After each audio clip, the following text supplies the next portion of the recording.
Hey everyone, welcome to Prophecy Roundtable. Tonight we are going to talk about dark magic. Ooh, dark magic. What could this be about? Well, Joel Blackford is going to take us through some ideas and some musings that he has been putting together about something that could be like a 56-year election cycle black magic kind of thing. So I'm looking forward to what our intrepid co-host has to say about this. So, Joel, I mean, this is going to be a lot of fun. I'm looking forward to it. You've definitely picked my interest. Okay. And, I know you have some great stuff for us. So, why don't we just get into it and why don't you go for it? Okay. Can you? Oh, hi, Scott. Hello.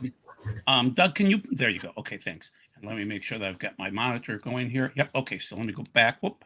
1, 2, 3. So basically, what I'm saying is that I met with Dr. Bill Schnobelin, who's a friend of ours. He came on with us 4 months ago.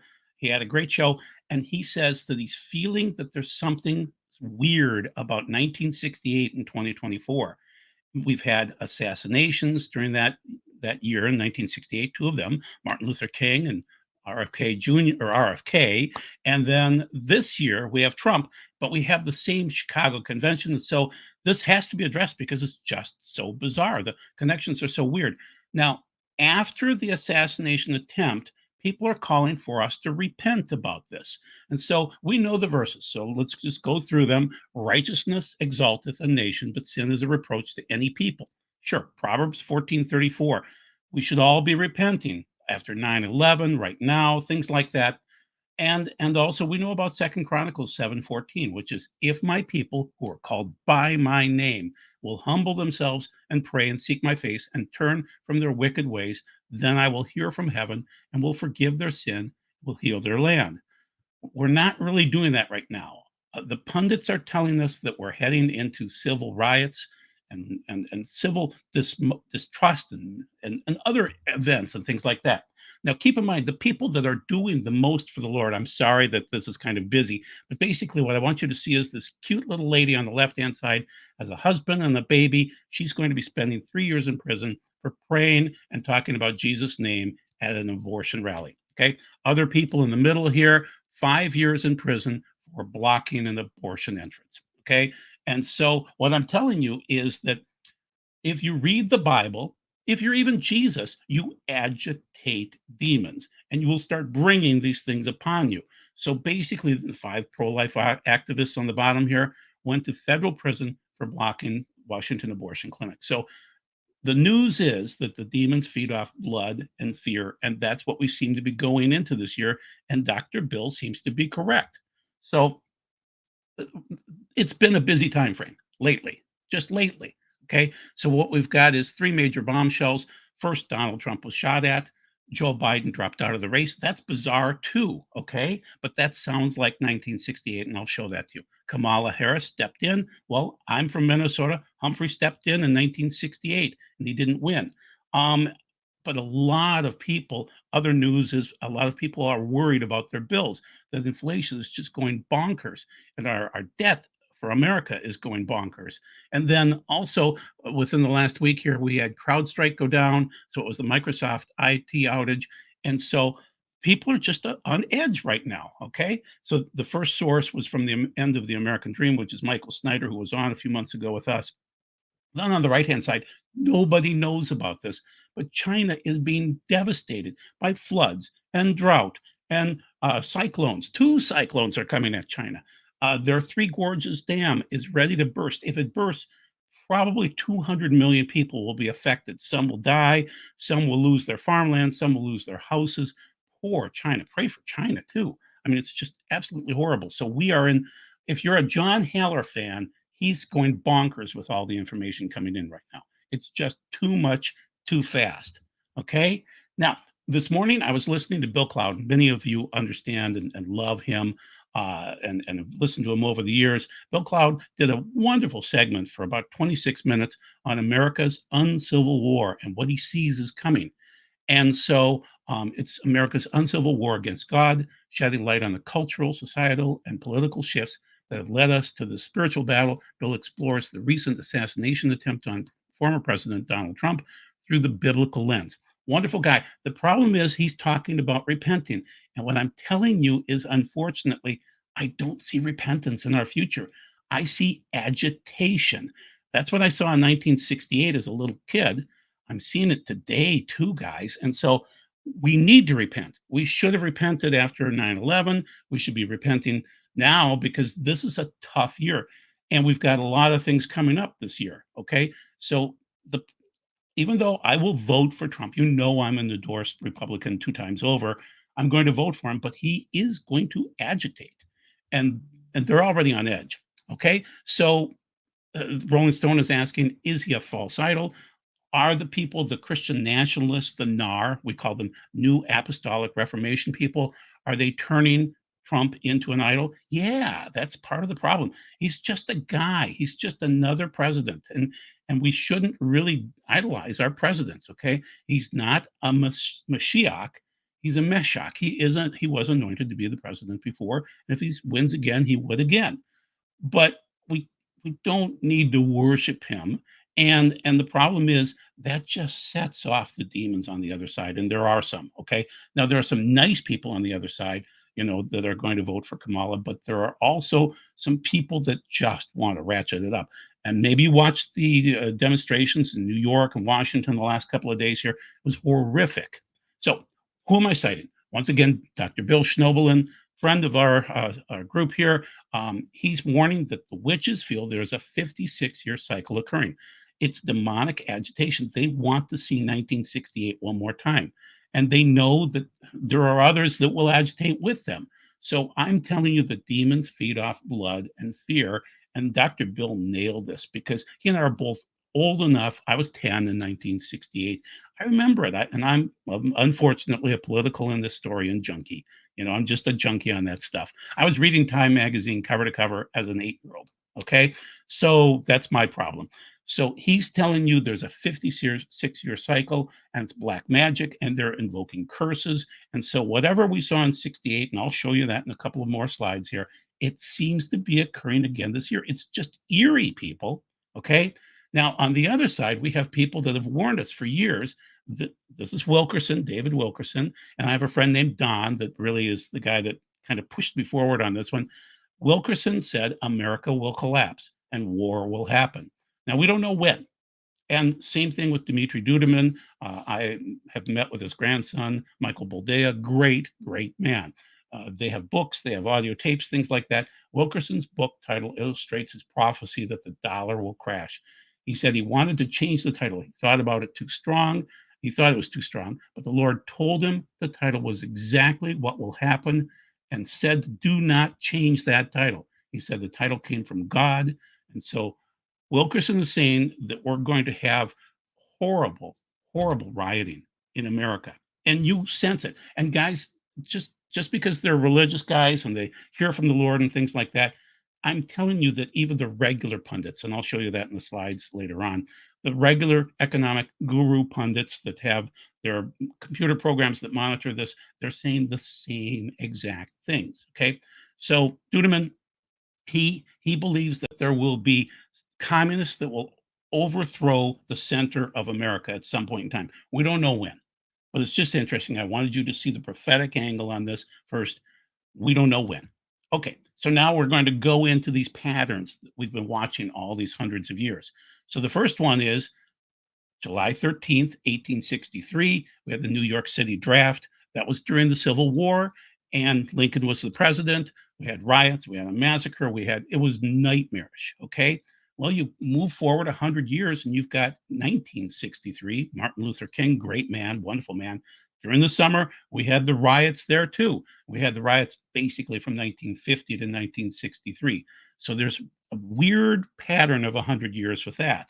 Okay.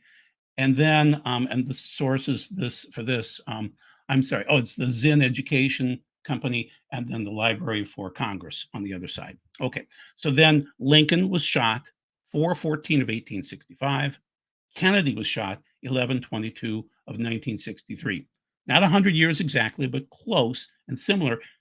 I'm saying there's some kind of pattern going on here. There's something that just occurs where America seems to get angry every 100 years or so, and especially every 56 years. Okay. So now we move forward to 1968. On 4/4 of 1968, we lost Martin Luther King, great man. We also lost RFK, Mr. Kennedy, Robert, and that was on 6/5 of 1968, and it just set off the year. I mean, as a little kid, I knew something was wrong. I was alive and I was aware when John F. Kennedy died, and so but this was even worse because we lost both of them within 2 months of each other, and we couldn't figure out why America was so angry. We had race riots, we had the Vietnam War, and it just got worse. So there's some weird trend going on there. Now, once again, LBJ was our president. He took over after Kennedy was shot in 1963, and then he pushed the Vietnam War harder. We had lots of bombing raids in North Vietnam, and he backed out in 1968 as they were coming to the convention in Chicago. And Humphrey from Minnesota ran as the presidential candidate. Well, the weird thing is, this is 2024, 56 years later. Biden is our president. He's stepping down, and Harris is taking over. And it's 56 years and they sound the same. I mean, it's a weird little pattern. Okay. The 1968 Democratic National Convention in Chicago was just a riot, chaos, riots. It was amazingly horrible. Now, I was up here in Minnesota and we had our protests up here. We had, horrible protests across the nation. Kent State, where kids were shot. We just had a nightmarish situation during that time frame in 1968, and I remember it. It was sex, drugs, and rock and roll, and the poor Democratic Convention. They just had this onslaught of people, and I want to claim it's demonic. And so that occurred, and then so, Doug, can you pop it back? Oh, thank you. Okay. So basically, what you've got is just a nightmarish pot that starts boiling, and Chicago is already in rough shape. I mean, it's Murderapolis, people, and that's coming up. So pray for Chicago. August 19th through the 22nd. It could be nightmarish. It could be worse than 1968. But it's a weird trend. And I think Dr. Bill is right. I think there's something strange going on. It's not really the candidates, it's the anger. And it could be another issue called inflation. So basically, we had Ronald Reagan shot in 1981, 3:30 of 1981. I was graduating from college about that same time. And so it was just odd, but he survived. But it was a lone gunman, kind of a crazed young man, Hinckley, and then Trump recently here. We don't know if it's a lone gunman. He wasn't killed or anything like that, but it is oddly similar. I'm telling you that the Bible agitates, whether it's Reagan or Trump or anything like that. If you quote Jesus, you're going to agitate people. Or if you, I don't know, there is a weird pattern of agitation going on. And so I think you could throw up any candidate right now and you would have agitation. That's what I'm arguing.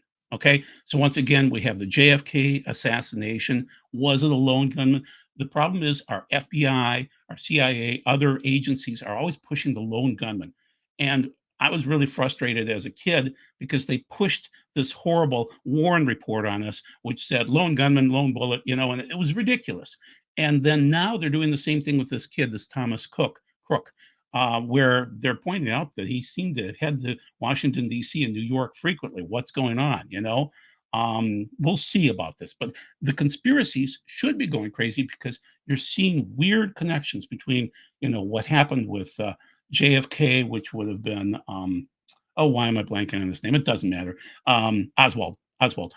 Was he a lone gunman? Was there someone else? There's so many conspiracies. We're still running the Zapruder film to this day. It's just interesting. And then ex-DHS FBI official demands overhaul of Trump's shooting probe after colossal security failure. So at least we know that that's the case. But it is odd, people. I want you to just notice how weird it is. How there was one Secret Service agent that was called off Kennedy because he wanted to be able to wave to people. And he was shot right after that.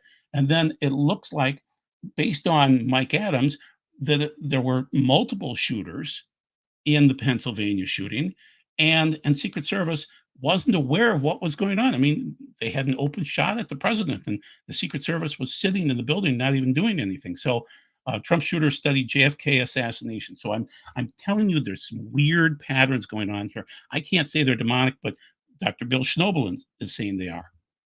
Okay, once again, Kennedy, 1963, the Warren Commission, which basically said one mysterious bullet, magic bullet, went in through the side, out through the throat, then through Connolly, the governor of Texas, and then, through his leg too.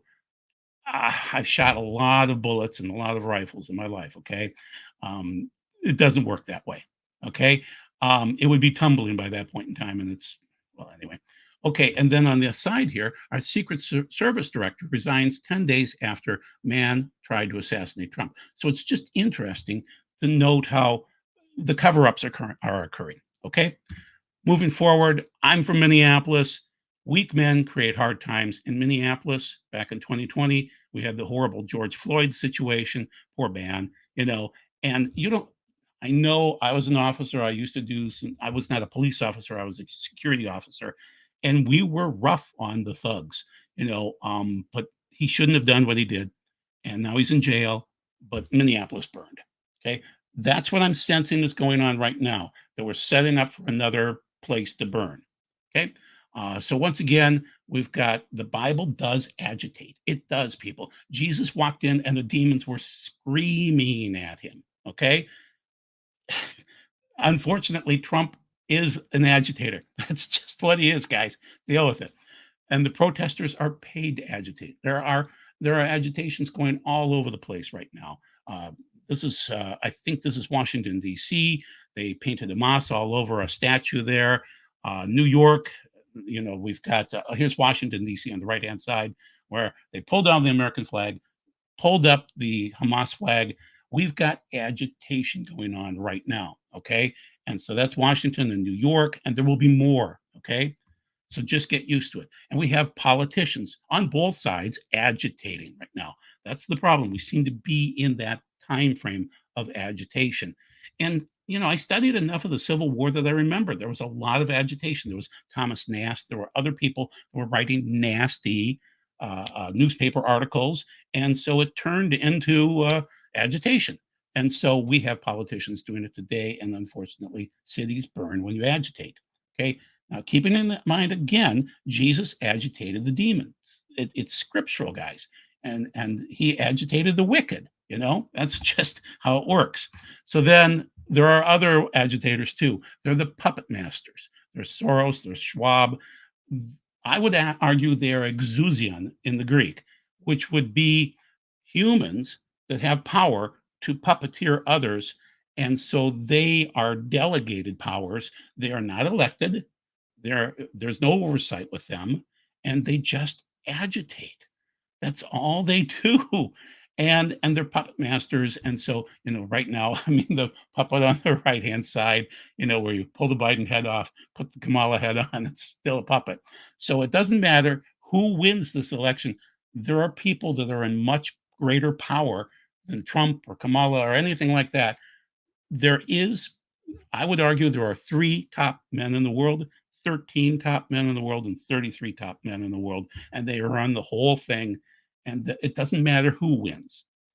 And that's what seems to be occurring. And there's one other issue, and we'll take a break now. Basically, this seems like the third seal right now. Your dollar isn't going as far, and you will have this rapid inflation coming up, which will agitate people. And so this is where we're at. Rapid inflation. America seems to be sliding worldwide, and the debt is increasing. And so we're seeing agitation occurring just by your dollar alone, and what you can afford. So let's take a little break and bring you guys in here and see what you think so far. All right. Well, boy, I'm not even sure where to start. Why don't we start with King Trump? I mean, that's in your slides there, and somebody mentioned that. Are you saying Trump is king, or what are you saying there? I'm saying that any of the presidents of the United States, since we dropped the atomic bomb, are kings. Okay. When you have the ability to nuke another country, so since Truman, they're all kings. They're the kings of the world. And then you said Jesus is an agitator and Trump is an agitator. So are you are you drawing a parallel between Jesus No, and Trump? I mean, no. I know a lot of people do. They're suggesting that, I mean, the memes were going crazy, you know, like, well, you know, they've been going crazy for a long time about Trump, but I just think we need to be careful that we're, you know, we're really careful about what kind of parallels we're drawing here. So can you explain a little further what you mean? My comment is that these are kings. Anybody that has total control over the world with nukes is a king. And so the United States since Truman. And then also, they,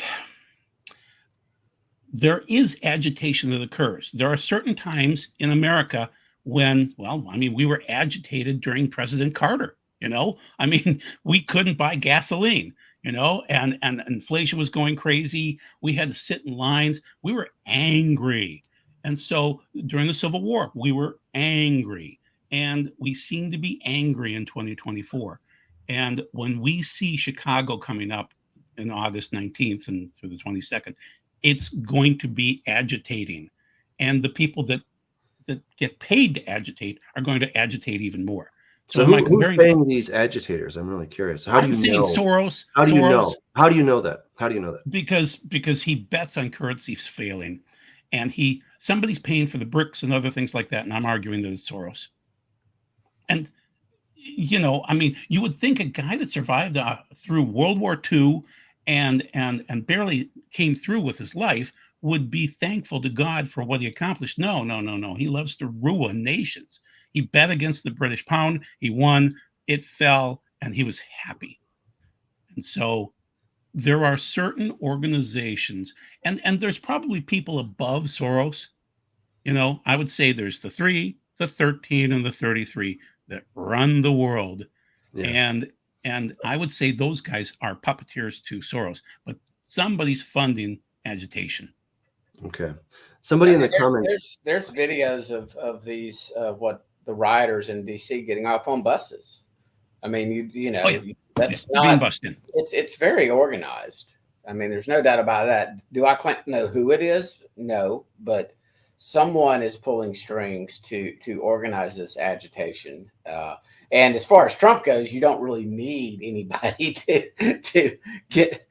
He doesn't need any help really to agitate people. Yeah, I guess, you know, my critique would be that correlation doesn't equal causation. And I mean, I used to do the same thing. I did all this kind of stuff of putting it all together, you know, and you can correlate a lot of things, but it doesn't prove causation. And I think that's always going to be our Achilles heel. Because, I mean, I was looking and looking, and in 2008, the dollar was going to crash. I mean, I was reading Zero Hedge and all these dudes, right? I was checking my sources, checking them twice, 3 times, you know, trying to find as many corroborating sources as I could, you know. So, yeah, I know I'm once bitten, twice shy, but hey, you know, we just got to be careful, right? I mean, this guy's going to fall one day. I mean, I believe that, but we just don't know which day, right? So, Okay, if demons wear masks, are the masks coming down, Doug? I would say it's open and obvious right now. It's in your face with all the occult symbolism and everything. I mean, and again, there's so much indoctrination and propaganda. Like I've been on vacation, but this morning I just I record Morning Joe and I just listen to it. And as much as it agitates you with Trump, and I don't really care for Trump, and you know that, Doug, and pretty much anybody listening, to listen to them just talk about, oh, what a great speech that was by Joe Biden, and he's just doing this out of an unselfish act, and this is for the country. I'm like, do people actually believe the nonsense that that the mainstream media is spewing?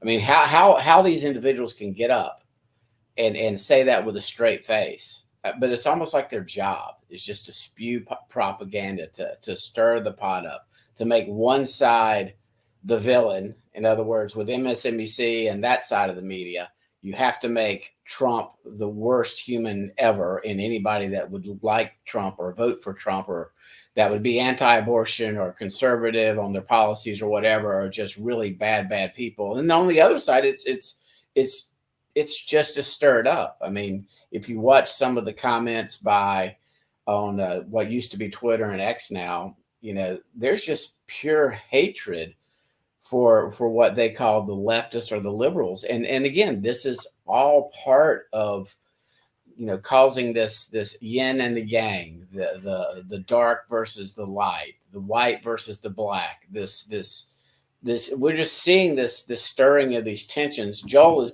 I think he's being tamed by calling it agitation. I would say it's much more so than that, at least in my lifetime. I was young during the Carter administration. I kind of might have heard something on the nightly news when it was once, it was only once a day about gas prices, but didn't really affect bonkers. Guys, the lines were horrible. We hated Carter.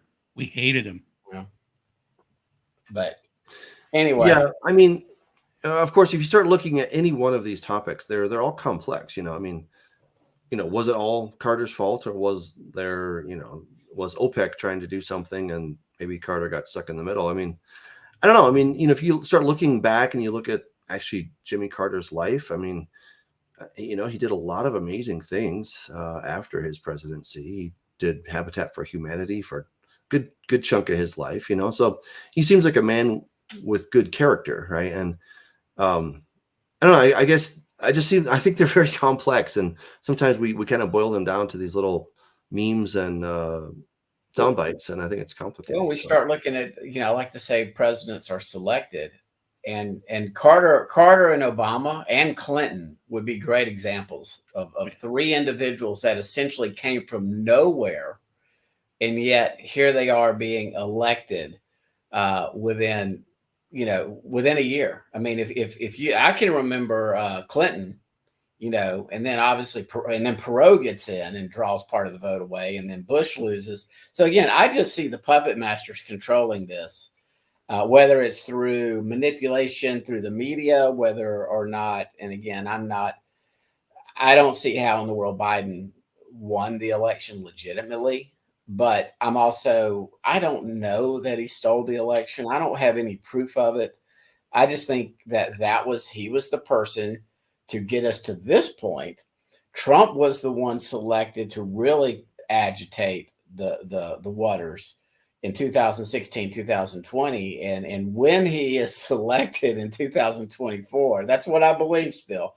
That what Joel is talking about, the rioting and the civil unrest in this country, if he wins the Electoral College, it is going to make what happened in 2020 look tame. Well, yes, you're right. And I believe that once he's in office and if there's rioting, I believe that's when there could be this crackdown and this. And again, I don't think that's going to quell anything. I think it'll just erupt even more in the cities. And it'll make 1968 look tame. Yeah. So, I keep hearing, not from just you guys, but from, a lot of people that, this is unlike anything in human history. We've never seen it this bad. But let's go back to Jesus' time.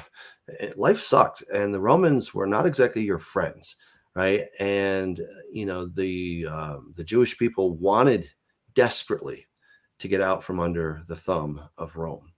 And there's this guy named Judas. You might have heard of him. He was quite convinced, as a zealot, that Jesus, being this amazing individual who obviously had powers, he was convinced that Jesus really should go into politics and that he should overthrow the Roman government. And I think we know quite clearly that Jesus chose not to do that.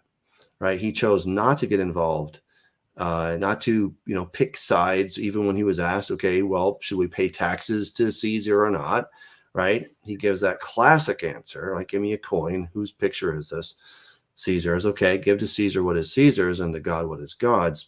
So, I think we're at a very unique. I mean, yeah, I guess it's a little bit unique for American history that I feel like we can get sucked deep into Christian nationalism. And if we're not careful, we can end up just like Nazi Germany, who wanted to make Germany great again. We want to make America great again. They wanted to get rid of the foreigners in their country. They wanted to get rid of the homosexuals in their country. They wanted to go back to family values. And to some degree, they did, right? When Hitler came in, everything kind of sort of got better. And they got rid of a lot of the riffraff, and they got rid of the people that were not so great and that were dragging the society down. But, you know, we all know what was really going on, of course, much after the fact. So, you know, I definitely think that history is repeating. You know, I began seeing this several years ago. What I was seeing with World War I, we had a sharp increase in nationalism. And then, of course, World War II being basically a continuation of that whole saga. But obviously, a lot of angst in between. You had runaway inflation in Germany, right? You had all this call for we need to get back to Germany and make Germany great again. The thing is, people watch Hitler like, oh, he's a monster. And of course, it's in German. Most of us don't know German. And so it's easy to write him off as being this crazy man.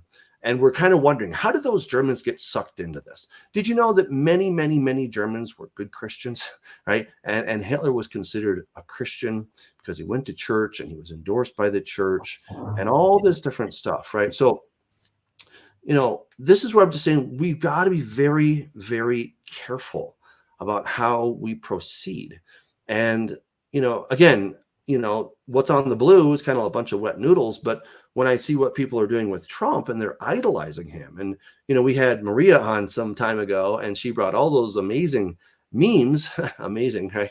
Of the just the outright worship of Donald Trump, calling him the second coming of Christ.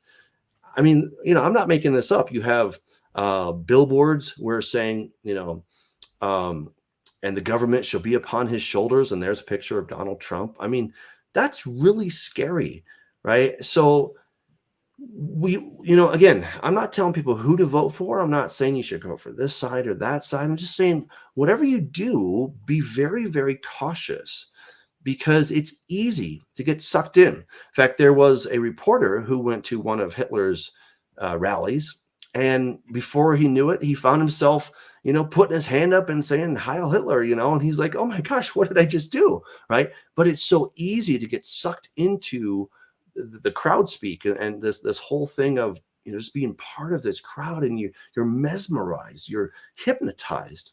And I really think there is a hypnosis on our country on both sides. Granted, okay. I mean, when I look at the mess that we have, right? We've got, I mean, on the blue side, you've got people pushing LGBTQ rights.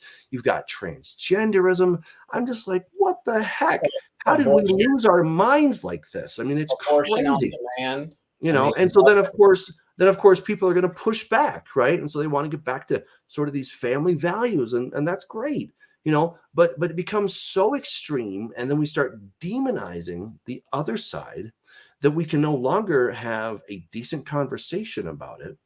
And, you know, we're convinced that the other side is absolutely demonic in every way, shape, and form. And of course, the other side can often think that about, you know, whatever our side is. Okay.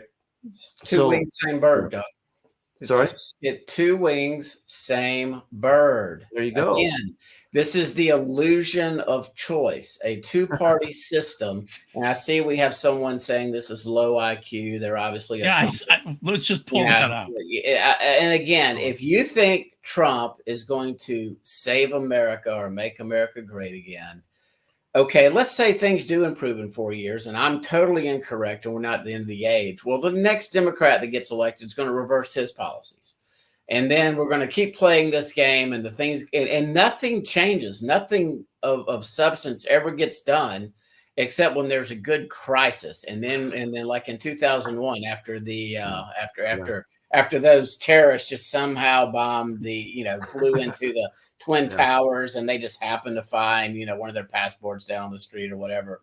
I mean, that's, but then we get the Patriot Act, and so now we have the surveillance state. And so again, everything's in place now. And I don't dislike Trump as much as Doug does. I mean, if you held a gun to my head, if I lived in Georgia right now, or if I lived in a swing state, I might vote. I live in Alabama. It doesn't matter. Trump is going to carry this state 75%, and I'm going to write in. I might even write in Doug as president this year. He can get the first presidential. Thank you, Scott. I think I'll write in. And that's my way of protesting. But again, guys, it's not really going to change. And Doug's point about what we're seeing, and I'm not SDA, but you do not want the state to merge with religion. That's true. That is true. God does not want to Yeah. force people to choose to love him, accept him, obey him, and walk as Yeshua walked. When that happens, Zwingli and Switzerland, Zwingli, you Anabaptists, you guys want to get baptized? Okay, we'll baptize you. We'll go cut a hole in the ice and we'll murder you. So this was not just the Roman Catholics. This was not just the Church of England. Anytime the state starts legislating morality and legislating a particular brand of Christianity, it's not good. And so if what I believe will happen, and Trump is selected, and the NAR and the Seven Mountain Mandate, and they implement this type of policy, I believe a lot of Christians in America will be very, very happy. Yes, we're enacting these laws, we're cracking down. I mean, it's sort of like right now, like a tidal wave with all the craziness. It's like they're pushing it in people's face with the LGBTQ agenda and kids getting transitioned at age 8 and 9 and dancing with drag queens. It's sort of like they're trying to anger people who really, it takes a lot to make you angry. And then you have the ocean going out right now, and it's building, and then the tsunami is coming. Yeah, and because there's no middle ground anymore. You can't be in the middle, right? And I think that's biblical? The real problem, right? Is that biblical? In the middle? I think it is. I think he's forcing us. Yeah, he's separating the sheep from the goats. Well, yeah, but I mean, all I'm saying is, as an American, maybe I won't think Bible just for a moment, but just as an American, okay, like, can I just be in the middle somewhere? I don't have to go to this extreme. I don't have to go to that extreme. Just be a good neighbor, love people, be kind, and not have to have LGBTQ and transgender thrown in my face, pushed in my face. I remember some years ago at my daughter's middle school, I was at her basketball game, and there was some hullabaloo about some kid named Ryan, who apparently was a girl, but Ryan was on the girls' basketball team, and her mother. So Ryan's a girl, okay, but posing as a boy, right? But Ryan's mother, whatever her real name was, I don't know, but she was like, "No, you're a girl, okay, and don't call her Ryan. Her name is whatever." And then the coach kept calling her Ryan. I mean, it's ridiculous that somebody that gets paid barely over minimum wage as a teacher. I mean, teachers get paid so little. It's insane. It's if there's any teachers out there, you have my condolences. All right, because you should be getting paid a whole lot more for the amount of education you have and for what you have to put up with. But they're not, and they have to put up with all this garbage that's thrown in their face. Right. So, I mean, I get it, guys. You might say, "Oh, I can't believe that Doug is sort of like against Trump." Look, I don't like Donald Trump. Right. But I understand the agitation and the angst. I really do. So, again, I'm not telling you who to go for. I'm just saying, be careful. Just be careful. Weigh your decisions and keep in mind, as Scott's saying, Trump's not going to save us. And the blue side isn't going to save us either. Right. So what I would suggest, okay, I mean, we often bring up these topics and we're like, oh my gosh, it's almost the end. But, I was all excited when I was a pre-tribber, because I'm like, man, I'm out of here any second. I was so excited. The worse the world got, the happier I got, because I'm like, man, I mean, I'm just like looking up. I'm like, any second now, I'm going to get zaptured out of here, and nothing happened. And now my theology says, no, you're going to go through it. And I'm like, man, I'm not in such a rush for the end, And so I think this is where we need to be careful. We don't know when the sky is falling. And our responsibility is to not get on this train or that train and say, this guy is our hero. He's going to save us. He's clearly God's man. I think this is where, we all need to start with repentance in our own hearts and our own lives, our own families. We need to, be praying. We need to humble ourselves. Man, I'll tell you, humility goes such a long way. And if you can't remember anything else, all right, Micah 6:8. right? He's shown you, oh man, what is good and what the Lord requires of you. Do justly. Okay, that means that I need to do the right thing in relation to you. And then show mercy. If you do the wrong thing in relation to me, I'm going to be merciful about it.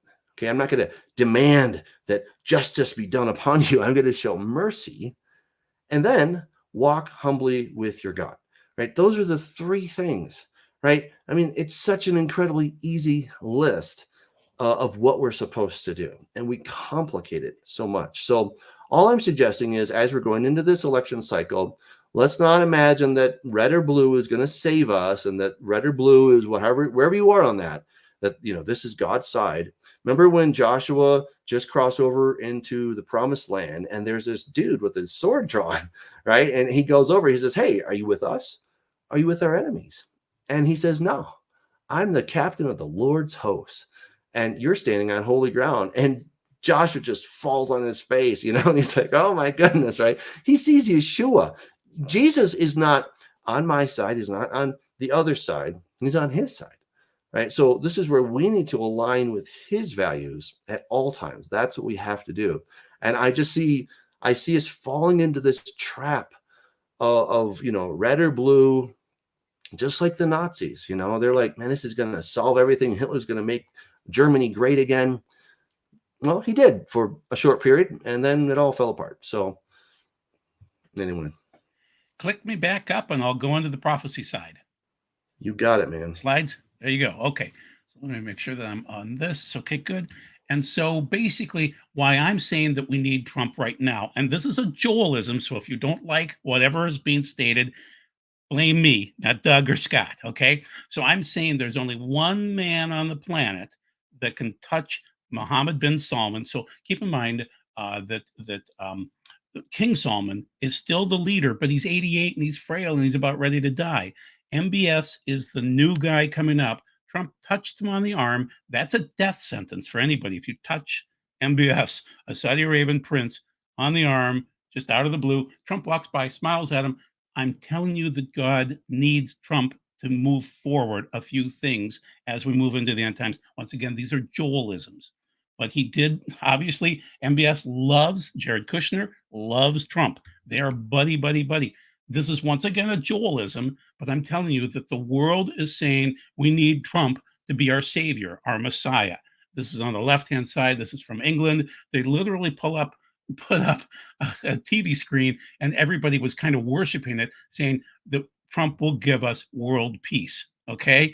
Now, I'm saying that instead what it's going to be is division and agitation, because that's just the time frame that we're in, I think. Now, once again, this is Joel, not Scott or Doug.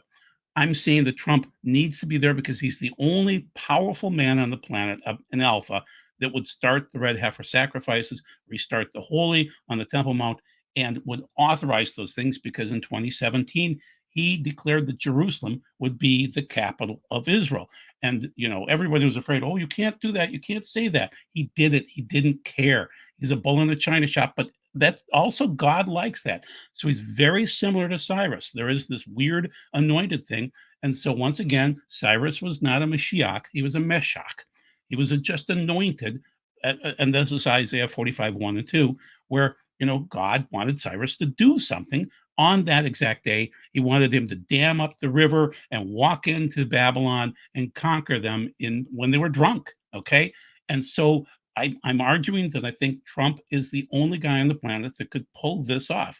And so he's a lot like Cyrus. He's anointed to do something.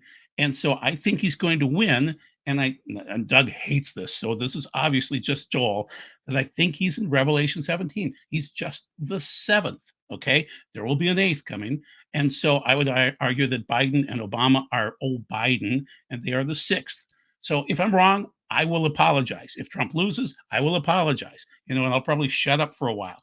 But in this case, it seems like he's like a Cyrus, and Cyrus was there to bring the articles back to the house of the Lord, and Nebuchadnezzar had carried them away. It was time to bring them back and restart the holy. And so, this is Ezra and Nehemiah time. And so, thus says Adonai to Koresh, which is Cyrus, is anointed. So that's Meshach.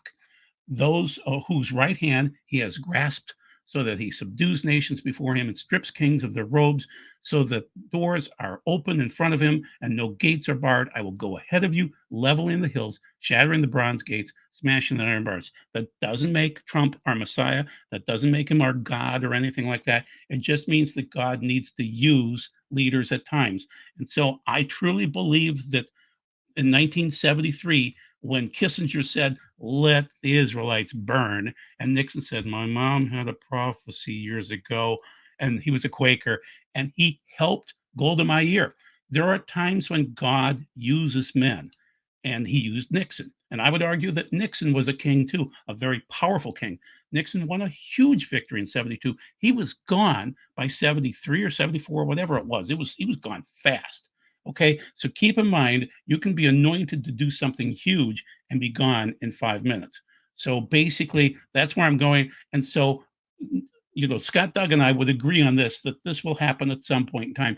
I'm saying that Trump might be the guy driving this. So we'll go to Ezekiel 36, 23 through 27. The nations will know that I am Adonai, says Adonai Elohim, when before their eyes I am set apart through you to be regarded as holy.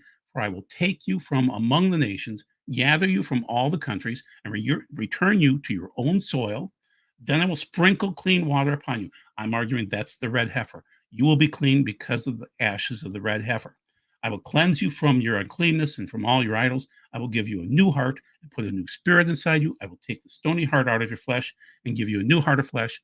I will put my spirit inside you and cause you to live by my laws, my Torah, and respect my rulings, probably hook, and obey them. Okay, so that's Ezekiel 36. We know what that's between. We've got the prophets of Ezekiel 33, and then the separation, the sheep from the goats and things like that in 34.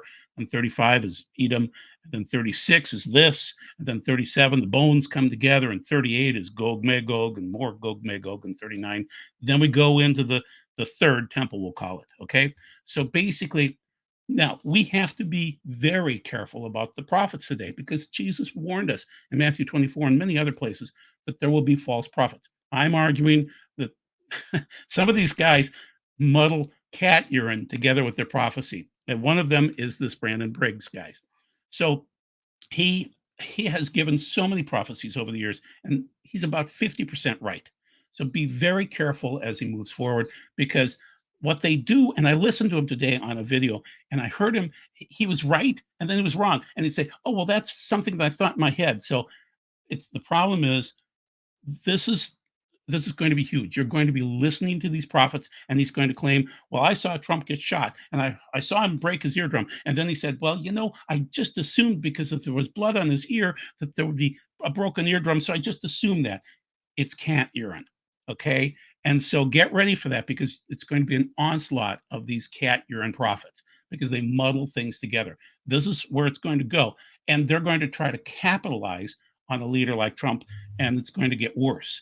So, Scott, go. Yeah, quit even saying the word prophet, false prophet, charlatan, huckster. I mean, as soon as someone has one so-called "thus saith the Lord" prophecy that does not turn out to be correct, they're a false prophet by biblical definition. This nonsense that God changed to what a prophet is after Yeshua's death and resurrection is just that. It is sheer nonsense. It is not biblical. If your God changes, you can believe that crap. But I mean, that's what it is. It is feces, what's coming out of the charismaniac movement and prophets. It's like, oh, well, I could probably, say enough things and maybe get a few correct. And I could have some crazy dreams and maybe one or two of them will come true, but it doesn't make me a prophet. I'm not getting visions, dreams from God and I don't want them. I'm scared to death. If I got one, he would say, "I want you to go tell everybody." And then, again, if it happens, I'm not going to say, "No, I'm not going to do that." But there's going to have to be some fleece put out 2 or 3 days in a row and mega confirmations before I would ever say, this is something from God. There's going to have to be some supernatural confirmation before I would ever say, this is from God. And if it turned out not to be true, then I'm a false prophet. And you should never listen to anything that I say again as far as prophecy. And that's why I don't deal in trying to be a foreteller. The primary role of a prophet was always forthtelling, calling his people back to repentance. And I think that the charismatic movement has totally ignored that part of the true prophet's role. I mean, Yeah. Well, I think the NAR, the New Apostolic Reformation, with its huge mandate on taking back, our country for God and the seven mountains and all this stuff. I mean, look, let's just be candid. Our country was never 100% Christian. Obviously, we had, some puritanical good stuff, and we had some decent stuff. It wasn't all bad. I'm not saying that. But there was also, at the same time, there's always a strain of the Masons and, the Freemasons and all this kind of esoteric kind of stuff. And, a lot of our founding fathers were not exactly, upstanding kind of guys. And, so I think we create these little myths, right? That, man, like everything was just great in the 1950s, like if we just go back to the 1950s, well, there was a lot of racism in the 1950s. You still had Jim Crow laws. You had people getting lynched. I mean, it wasn't exactly all fun and games, but yeah, Leave It to Beaver was on TV and it seemed all great. And that was sort of wholesome and nice. So this is where we start to create this nostalgia of how great it was and how wonderful it was and how Christian we were way back when.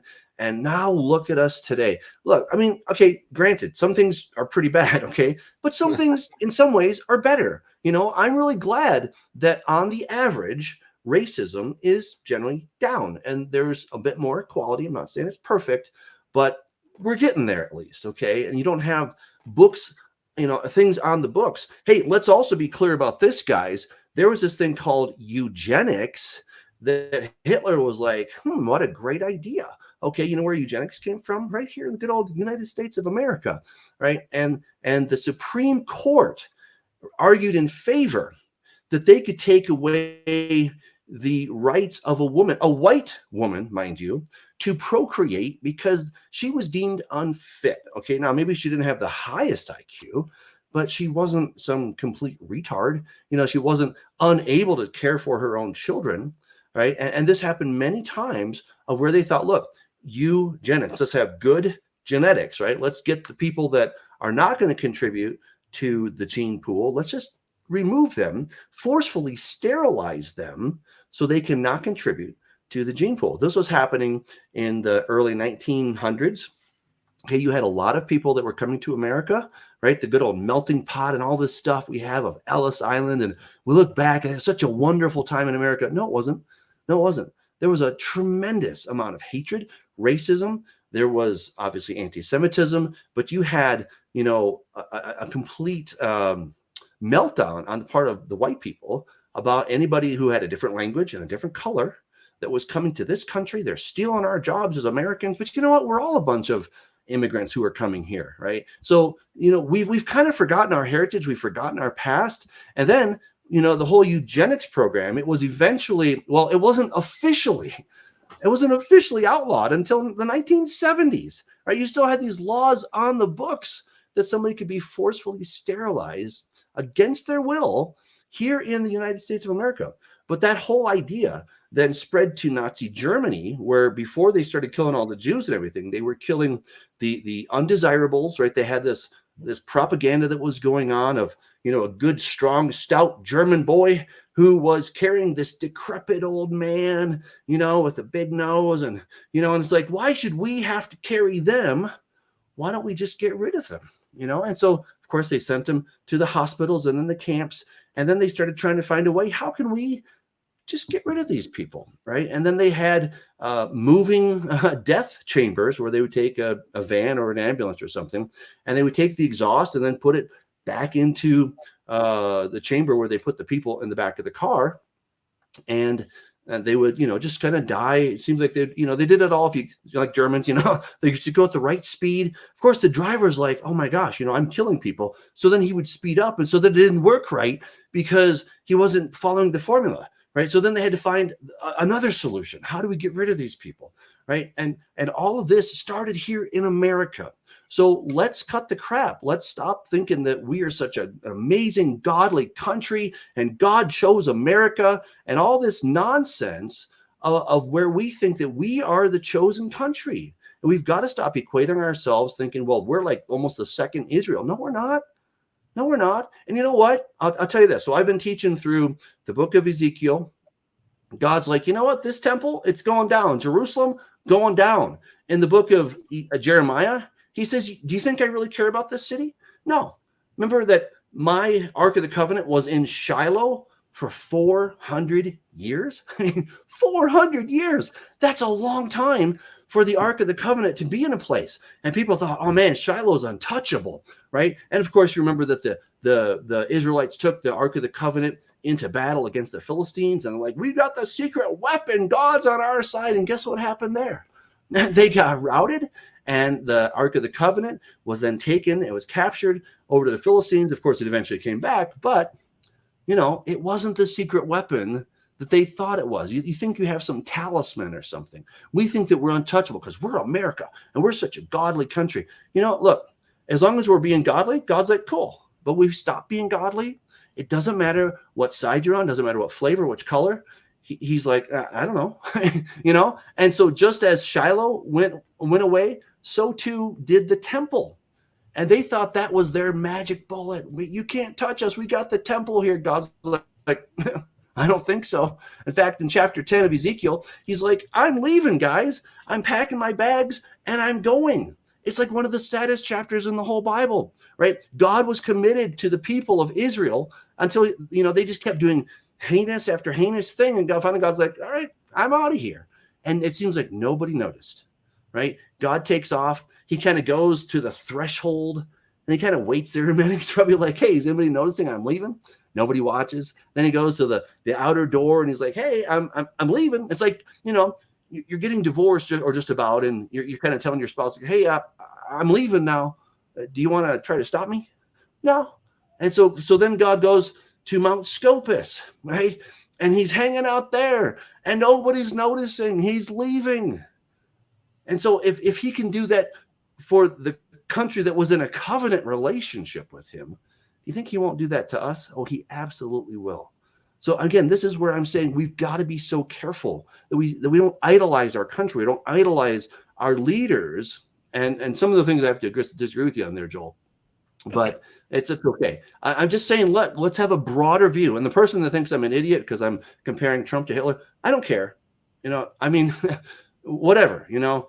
But I've studied enough history. I've studied Nazi Germany. I've seen the parallels, right? And all I'm saying is that you've got to be very careful, because if you were a German at the time and you loved your country and you wanted the best for your country and you wanted, you know, German jobs to get going again, you wanted the clout and stature of Germany to get back, well, then clearly Hitler was going to be your guy, right? And so we can get deceived. If we think we're not going to be deceived, man, we are a bunch of fools, right? And maybe this is one of the most important talks we've ever had about the end times, because it's really exciting to look at all the bad guys over there. We can look at the Satanists, we can look at the LGBTQ, we can look at all these other groups and say, yep, they're the problem. But we can be deceived, right? And we know that from Scripture, because it says that even the elect, you know, could be deceived.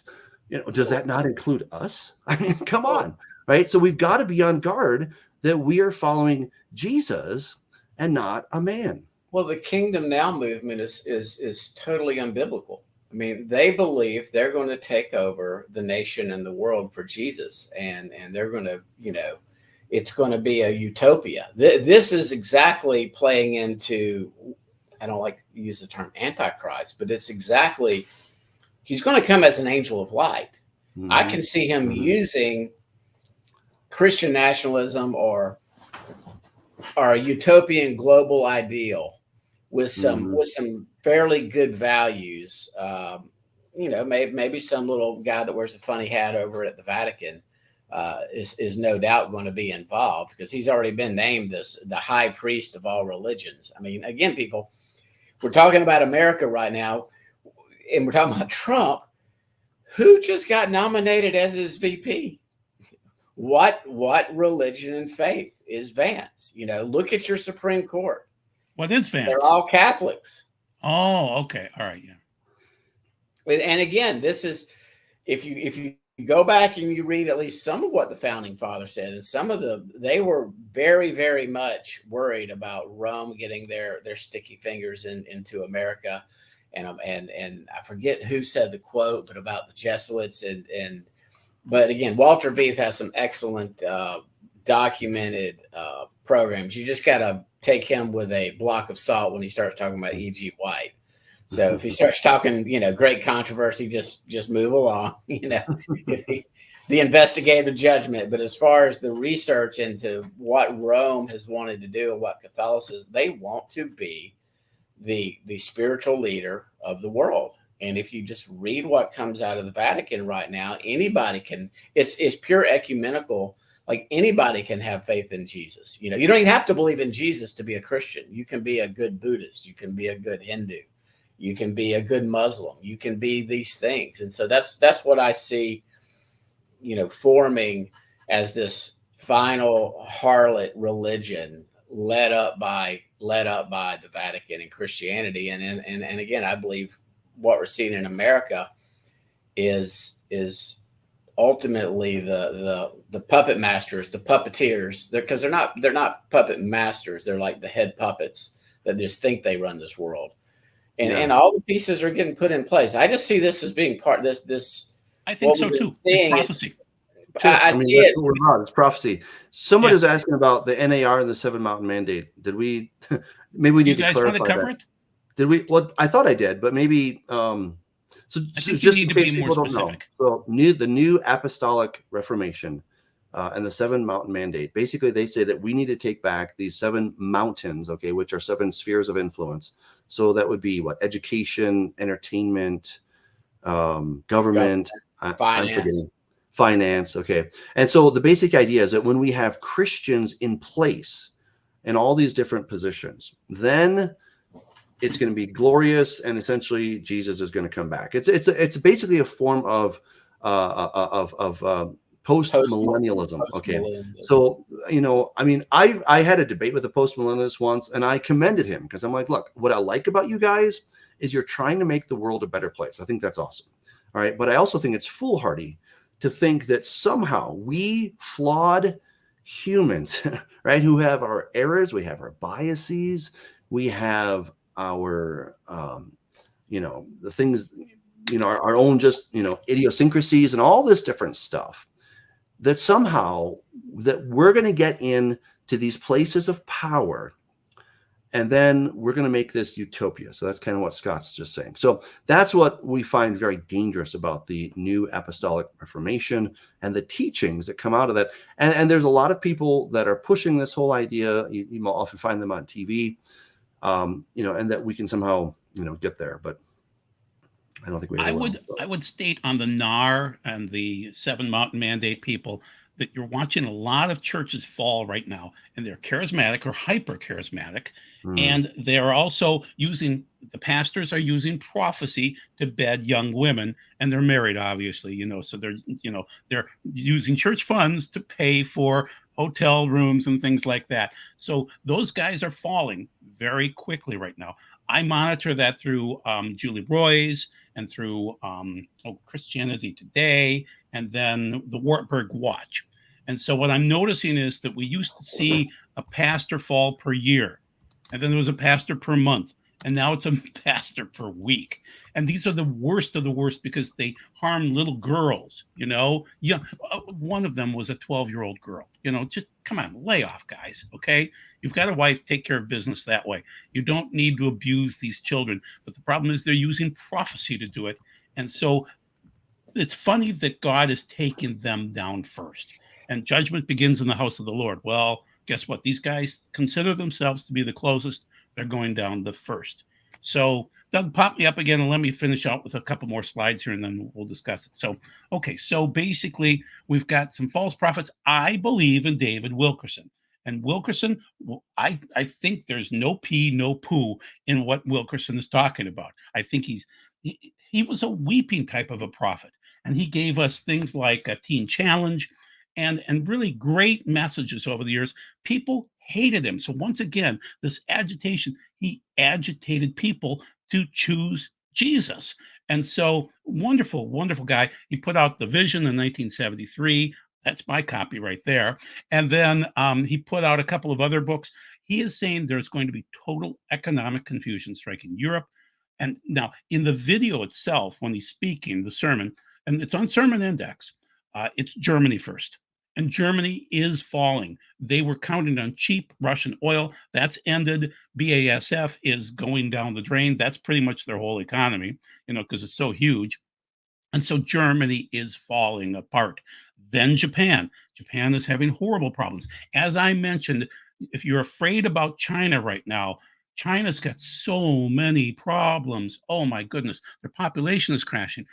It's like God is throwing these horrible environmental storms at them every day of the week: droughts, floods, the Three Gorges Dam breaking, economic issues.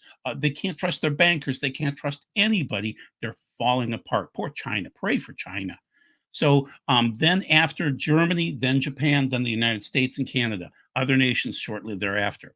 Okay, so Wilkerson, Vision, 1973, worldwide recession caused by economic confusion, nations or nature having labor pains. We are noticing that. I noticed that. Okay.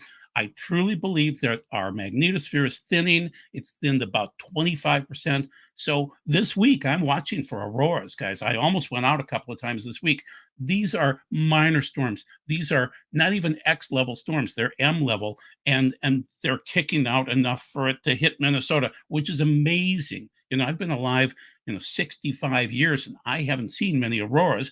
Well, I saw some May 10th, and that was not a big storm there either. Okay. Now, there was an X-14 blast that went off the backside of the sun this morning or yesterday, and that would have rocked our world. Okay. Not yet, but nature is having labor pains. So what you're going to notice going forward is you're going to have storms over here, droughts over there, lightning over here, something over there. You're just going to notice something. It's going to look like it's psychotic. That's how things happen. It's labor pains, flood of filth, baptism of dirt in America. Look at your TV. I unplugged my TV set in 2013. It was so disgusting. So all of my news comes from what I want to watch. Okay. Rebellion in the home, yes. Persecution, madness against the truly spirit-filled Christians who love Jesus. And that's even Roman Catholic people. There are some good, godly people in the Roman Catholic Church. I don't know why they're still there, but they're there. Okay. Now, this one seems bizarre, but he says there's an urgent message in 2009. For 10 years, I've been warning about fires in cities. There are many people that have talked about that. Wilkerson is one, Dudeman another, that there will be blazing fires. There will be riots. We've had glimpses of it, but major cities across America will experience riots and blazing fires, earth-shattering calamity. And so we'll see. I don't know when. He says not far off. That is the problem with getting messages from God. We all are really lousy at what soon means. Okay. And so deal with it. So this is Michael Baldea talking on behalf of his grandfather, Dimitri Duduman. He was his translator. Dimitri had an incredible ministry in Romania, delivering Bibles and being tortured by Romanian leaders. And so he's saying America will burn at some point in time. And he's saying Russian spies have discovered where the nuclear warehouses are in America when the Americans think they have peace and safety. So that's what I'm wondering about. Are we going to push for a peace process and that peace and safety in the middle of the country? Some of these people will start fighting against the government. And so we don't know when this would occur. But I'm telling you that both men, Wilkerson and Dudeman, are honorable men. And I'm hoping that these visions are correct. But the main thing is, we don't know when. We don't know when. Continuing on, so Wilkerson on the left-hand side, the punishment of America. That America right now is racing towards judgment. Already this nation is facing punishment. And you could say just for abortions alone, 60 million babies. We would have great workers right now, and we wouldn't need to let people into our country if we would just let our babies live, but we don't do that. We deserve judgment for that. So 365 Days of Darkness, this is from oh goodness, I'm blanking on the site, but anyway, 90% of Americans could die through starvation and societal collapse if And this is, the U.S. Congressional Advisory Board on Homeland Security. So basically, if we lose power, and I'm telling you that we could lose power, and it'd be the strangest way possible, it would be an EMP from the sun, and it would literally turn us dark. And that would be horrific. Oh, you guys are back on? Okay. We are back. Well, again, a zillion things could happen and we'd all be in big trouble, right? I mean, but again, there were all kinds of signs for massive EMPs, unlike the world has ever seen, 12, 14 years ago. I was tracking it all, man. I mean, I was doing my homework, okay? I was tracking it, and, we were going to have the worst of the worst, and Zero Hedge was telling us how the wheat crop was going to fail, and the dollar was just on the very brink. And here we are, I mean, so again, a lot of things could happen. I hear you. I hear you, Joel. I mean, I get it, right? So we're looking for the signs. April, Weird things are happening. But again, I really urge caution. One day the sky's going to fall. And you know what? I have a feeling when it does, none of us are going to really expect it. I think we're going to be like, oh, wow, that happened today. Like all the signs that I was looking for didn't happen. Remember the first coming of Jesus and all the smart guys, the scholars of the Bible, I mean, they had so many things when it came to the Messiah. I read the Talmud, which is a great book to read, by the way. I might add that. It's got a couple issues, but it's got great stuff in it. And the rabbis, I'm like, oh my gosh, you guys are so correct. Like they're like, he's going to show up around 4,000 years after after creation, and then after Messiah comes, the world is going to be left as an orphan. And I'm like, wow, like you guys are on the money, right? But then Messiah came, and guess what? He wasn't what they expected, and so they missed him, right? It was the riffraff, it was the average people, the lay people. I'm not a scholar kind of person. They're like, this Jesus guy, he's pretty cool, So we've got to be careful, very careful, because when I see a lot of that stuff that you're posting, I roll my eyes because I'm like, okay, whatever. Here's another dude. He's saying that's going to be the end. Man, it's amazing clickbait. I mean, to be honest, I'm almost actually, it doesn't sell. Maybe we should use more of the clickbait, because it gets eyeballs on there, but it doesn't necessarily lead you anywhere, and it keeps you in this heightened state of fear. So, again, I really, I don't want to be a fearmonger. I was doing that for years. That's what I was going down the conspiracy rabbit holes, and people loved it, man. I'm telling you, I was a lot more popular before. When I was a pre-tribber, I was very popular. I was making a lot more money, and it was great. Okay. But I got to this point, I'm like, I just don't really think it's true, the pre-trib rapture. And I don't want to be a fearmongerer, because I don't think that is my mission in life, is to cause fear, right? So now this show, what we're trying to do is bring a little bit of awareness.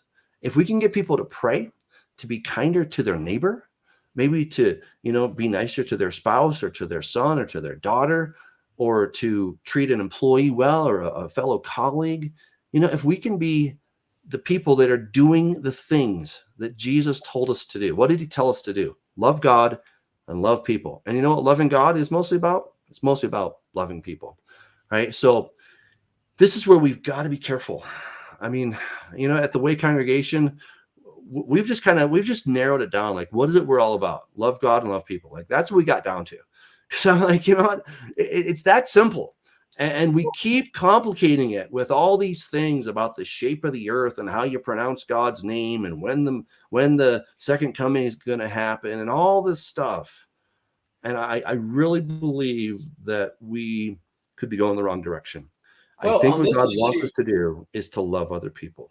Well, and again, I do believe you're once bitten, twice shy. And this is not fear. Look, I never even start leaning up in my chair.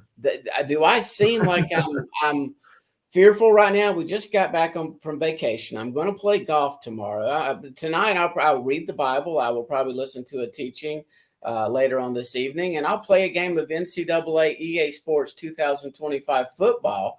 that I went out and bought an Xbox for. And again, I'm not thinking that the sky is falling tomorrow. This is going to be a process. And if I'm wrong, I'm wrong. I'm not going, other than the repentance part, Doug, that's the part. Things are aligning. It has almost been 2 days, unless our calendar is just whack. You talked about the Talmud and the Jews and how they understood that Yeshua would come after 4,000 years, and he did. And I believe Genesis 1 is prophetic, and I don't believe Revelation 20 and the seventh day is 1,000 years. That's why I am at a high level of belief, not thus saith the Lord, Jesus is definitely going to come by 2035, but there's a difference between denying what we're all seeing with all the pieces sort of being in place and warning others and warning. And again, my wife will tell my wife, you sound like my wife right now. Sometimes she's like, oh, thank you, brother. Like, no, she'll go like, you tell this to your kids, you tell this to, maybe some people in her family and others, and they just look at you like you're crazy. And I said, I don't care. I have believed this since I was a child. Nothing is changing or weakening my conviction and my belief. It's only getting stronger. And with what's happening, this rise in Christian nationalism, this perhaps marriage between the church and the state that might happen should Trump be empowering, and we see this backlash. It'll appear good at first. People will love it. Some of the people that were posting, against you and your dislike for Trump, and you being correct there, Doug, that what might happen with a personality like Trump and with this people using putting him up on a pedestal, almost idolatry. Yeah, again, if that happens, we just need to watch. As long as we're watching and not preaching fear, and it's not date setting. Yeah, and again, I have a window of time, but if it doesn't play out, I will never be on record as saying Yeshua must come by 2034, or else I'm going to lose my faith. I'm not. Well, I'm not really talking to you, Scott. I'm talking to sort of the people out there in the ether that are posting memes on Facebook. There's a whole thing about, Trump is now anointed because his right ear had blood on it. And it's just like, guys, it's so moronic, like let them have their fun, Doug. They're reading their Bible. I'm not going to get into it. Actually, that one I had to get into. I'm like, oh my gosh, this is so stupid. Right? But yeah, it's dumber than dumb, right? It's dumber than dumb. But they see what they want to see. So I'm not really talking to you, Scott. I know you're all chilled and everything. I'm just saying, look, I think we as people are looking for the return of Christ. We've just got to be careful because we don't know. Okay, that's our bottom line. We don't know. We can guess, and I think that's it's okay to have sort of windows. I'm cool with that. But I think what I want to offer to our faithful audience here is, okay, so now what do you do? Okay. When I was into the conspiracies, it's like, and again, I don't think they're all wrong, but even if I could figure out who did 9/11, if I knew 100% who was responsible, what would I do with that information?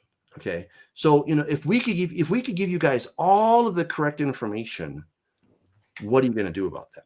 All right. And what I'm suggesting is the answer is to love people. Okay. And to be humble, right? Again, Micah 6:8, right? Do the right thing. That means you doing the right thing, not demanding others do the right thing, but I do the right thing. You do the right thing. And if I should happen to bump into you, then show me some mercy. If you bump into me, then I'll show you some mercy. And all of us together, we walk humbly. But what happens is once we feel like, we have the winning formula and we know who the Antichrist is, or which side is the Antichrist, which side is working for the devil, and clearly our side is all for God.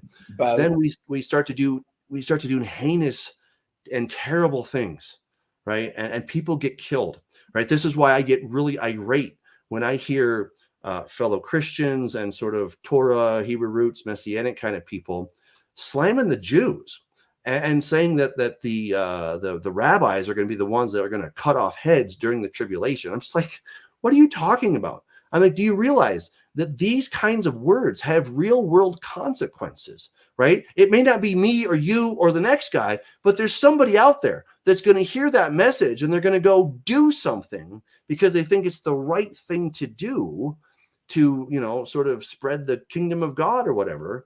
And they're going to start killing Jews. I mean, this can get real serious really fast.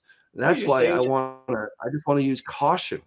I want to use a lot of caution because, we can start thinking that we're holy rollers and we're on this great mission from God, like the Blues Brothers, and nobody can stop us. And God's like, yeah, go for it. And then before you know it, we're worshiping at the idol of power instead of loving people, right? So if they're trying to agitate us, don't let them agitate you. And that's what they want to do. They get ratings off it. They get money off agitation. Yep. So from our standpoint, I'm saying when you see these things occurring in the future, don't get agitated, people. It's part of Bible prophecy. I have fun agitating my Roman, my secular college friends who just, they're so obsessed about this right now. And that's fun to agitate them, but we've known each other for 35 years. These aren't just you're just ribbing each other. That's different. I mean, that's, These and I'm just having fun with them, Yeah. But they're like, I almost want Kamala to win just so you'll be wrong, but that would be worse. So they're like, it's like a daily text string, and they're just so frantic over this election. I'm like, guys, this really doesn't matter. In the long run, this doesn't matter. But Bible prophecy is going to move forward, guys. And we're not exactly sure how to interpret it, but I'm telling you, I think we're coming up to a point of peace and safety when there really isn't peace and safety. And that's a good word. That's a good word, Joel. That's a very good word, and I think that could be part of the deception, right? Is that, you start thinking, well, our team won, so we're all good. It's peace and safety. Oh, yeah. And then, man, you've given us a ton to think about. I mean, it was, that was a fire hose right there. Real quick, and this may not be everybody's cup of tea, but Doug and I are going to have a discussion, a biblical cosmology discussion, in which we are taking the position of biblical cosmology. And so is our opponent, Sean Griffin and Ken, and I forget Ken's last name. So as part of the debate rules, it's going to be August 18th at, I think, 6:00 Central Standard Time. I didn't let them steal it and say that they're the biblical cosmologists. You're talking about FE. Yeah, no, we're going to discuss whether or not Scripture, meaning Genesis through Malachi, Matthew through Revelation, no Enoch, no Jubilees. That's another debate. And we're just going to talk about what Scripture has to say about whether it even says the earth has a shape or not. And no science, no observation other than sunrise and sunset and the sun going down, because that's in Scripture. And I think we all can agree that no matter what model you have, the sun doesn't rise and it doesn't set. So it should be hopefully it'll be a good discussion, and Doug can control himself in this discussion. He's been burned on that too. Yeah. Pray for me. I will. Well, this was fun, guys. Joel, thank you. You gave us a lot to chew on. It's fantastic. And everyone out there, we love it when you guys tune in. It's awesome. We really do appreciate your comments and questions. We go through them. We really do. And we can't put them all up, obviously, but we do our best to get the ones that really seem pertinent to what we're talking about. And so wherever you fall on this topic, it's okay. All right, that's fine. All I'm suggesting is look to Jesus, okay? Because ultimately, he's the one that we serve. All right, and if you fall this way or that way, okay, that's fine. But make sure you keep your eyes on the true King. Right. And if we can do that, then I think we can weather this storm, and maybe we can keep our country going for a little bit longer. That'd be nice. Right. I'm all for that. All right. So, let's stay in prayer. Let's do justly. Right. Let's love mercy, and let's stay humble. Okay. Because there's a lot we don't know. All right. Hey, if you want to sponsor this show, you can go to patreon.com/Doug Hamp. You can give any amount you want. So thank you. Big shout out to the patrons. It really, really does make a difference.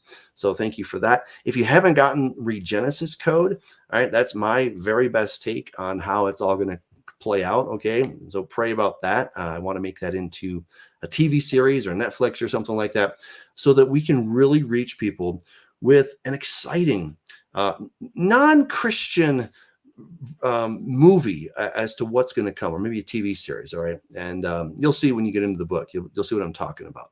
So check it out. If you don't want to go to Amazon and buy it, that's cool. It's right here on Amazon. Just put in Regenesis code and I'll read it to you. Okay. I'll even read you to sleep. Okay. If you need to, someone to do that for you. So go ahead and check that out. Love it if you guys would share that. I certainly give it a thumbs up and subscribe. So go ahead and do that. Till next time, God bless you guys, and make sure to stay in the Word.